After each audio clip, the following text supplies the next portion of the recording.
ప్రియమైన దేవుని పిల్లలారా, ప్రభువైన యేసు క్రీస్తు వారి పేరట మీ అందరికీ వందనాలు. ప్రభువు పేరట మీ అందరికీ శుభములు, దీవెనలు కలుగును గాక. ఈ ఉదయకాలం పరిశుద్ధ గ్రంథము నుండి దేవుని వాక్యాన్ని చదువుకుందాము. యోబు గ్రంథము 22వ అధ్యాయము 23వ వచనాన్ని చదువుకుందాము. సర్వశక్తిని వైపు నీవు తిరిగిన ఎడల నీవు అభివృద్ధి పొందేదవు. దేవుడు తన మాటలు మనందరి కొరకు దీవించునుగాక. ఆమెన్. ప్రియమైన దేవుని పిల్లలారా, యోబు స్నేహితుడైన ఎలీఫాజు మాట్లాడుతున్న ఒక గొప్ప సత్యాన్ని చెప్పాడు. ఇది దైవావేశం కలిగిన సత్య సారాంశము. తన స్నేహితుడైన యోబుతో మాట్లాడుచు, పాపములో పడిపోచున్నావా, లేక నీవు నశించిపోచున్నావా? దేవుడు నీకు విరోధంగా ఉన్నాడా?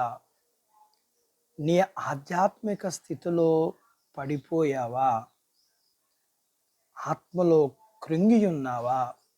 ఇలాంటి పరిస్థితులకు కారణం నువ్వేనేమో. అలా అయితే నువ్వు ముందుగా దేవుని వైపు తిరుగు. అంతేకాదు, లోతైన పశ్చాత్తాపముతో, యథార్థమైన విశ్వాసముతో నువ్వు పడిన చోట నుండి తిరిగి లేచి దేవుని దారిలోనికి రా. ఇది నీ బాధ్యత. ఎందుకంటే దేవుడు నీకు అప్పగించిన పనిలో నుండి, లేక జీవితములో నుండి, సేవలో నుండి నువ్వు తప్పిపోయావా? కాబట్టి ఇప్పుడే బుద్ధి తెచ్చుకో. ఎందుకంటే నీ అంతట నీవు నీ జీవితంలో నిలబడలేవు. అంతేకాదు, దేవునికి వ్యతిరేకంగా ఉండి అభివృద్ధి పొందలేవు. దేవుడు నిన్ను శిక్షించడానికి ఆయన శక్తివంతుడు.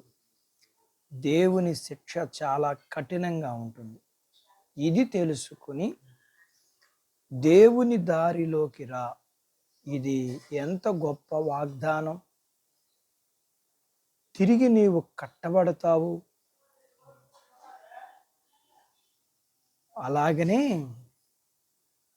సర్వశక్తుడంతుడైన దేవుడు పడిపోయిన నిన్ను నిలవబెట్టి నిన్ను కడతాడు. అందుకని ఆలస్యం చేయమాక. నువ్వు తిరిగి ఆయన దారిలోకి వస్తే ఆయన తన పని తాను చేస్తాడు. నువ్వు ఇంకా తిరుగుబాటు చేస్తే నీకు అపజయం కలుగుతుంది. యథార్థంగా నీ తప్పులన్నిటినీ ఒప్పుకో, నీకు నెమ్మది కలుగుతుంది. విధేయతతో కూడిన నీ విశ్వాసం నిన్ను ఆదరిస్తుంది. ఈ పని చేస్తే నీకు అంతా మంచే జరుగుతుంది. దేవుడు తన మాటలు మన కొరకు దీవించునుగాక. ఆమెన్. ప్రార్థించుకుందాం. నాతో పాటు ఏకీభవించండి. మమ్ములను మిక్కిలిగా ప్రేమించిన మా ప్రియ పరలోకపు తండ్రి, మీ పరిశుద్ధ నామమును బట్టి మీకు వందనాలు. ఈ ఉదయకాలం మీ పాదాల దగ్గర మీ లేఖనాన్ని నేర్చుకోవడానికి సహాయం చేశారు.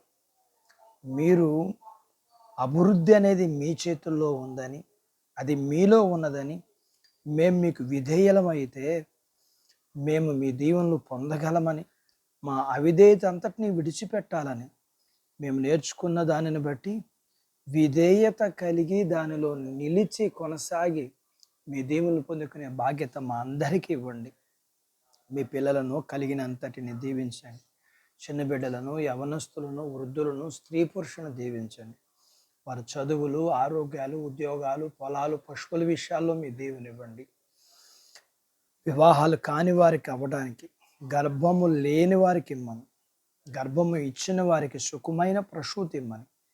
ప్రసూతైన వారికి ఆరోగ్యం ఇమ్మని, మీ పిల్లలకున్న ప్రతి అవసరతలు సమస్యలలో మీరు విడుదల ఆశీర్వాదం ఇమ్మని, మా ప్రార్థన విని సహాయం చేస్తున్నందుకు నిండు కృతజ్ఞతాస్తుతులు వందనాలు చెల్లిస్తూ యేసు ప్రభు వారి పేరట స్తుతించి ప్రార్థించి అడిగినవన్నీ పొందుకొని ఉన్నాము తండ్రి. ఆమెన్.